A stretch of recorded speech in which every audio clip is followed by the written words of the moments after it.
So this week, I wanted to talk about the character structure piece called adulthood.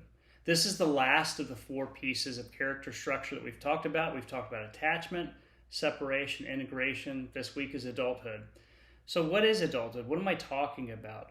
Really, adulthood is the capacity to own ourselves. That kind of may sound a little bit confusing, so let me break it down a little bit simpler way. Adulthood has to deal with how do we respond to authority. That's how it usually shows up for us as leaders. It covers some other things, but a lot of it is around authority. And that looks like when we have authority, when we have responsibility, we own it. And we can use it and we can exercise it well. And when someone else has authority over us, we also submit well. What does that look like as a leader? As a leader, that looks like owning it, looks like being assertive. It's not somebody who's passive aggressive. It's also not a dictator. It's owning the authority that you have.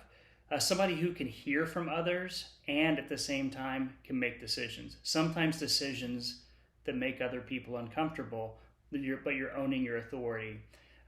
In terms of submission, what does that look like as a leader? We all submit to somebody at some point.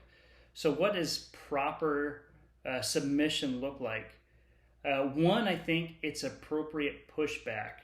In the world of adulthood, we talk about that we're not one up on people and we're not one down. We can push back against authority appropriately.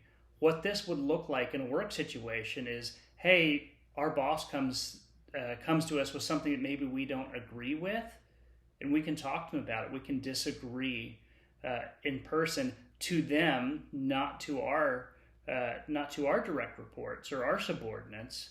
We can disagree, and I love the term that I've heard before is I can disagree and commit. That's what proper submission looks like. I can disagree and submit. Think about that as you're going forward this week. How are you showing up in terms of adulthood? How are you in wielding your own authority well and also submitting well? And how are the people that work for you? How are they showing up? We'll be talking about in future weeks when we are not what we want to be on this, how do we get better? So we'll talk about that in the future. Thanks and have a great day.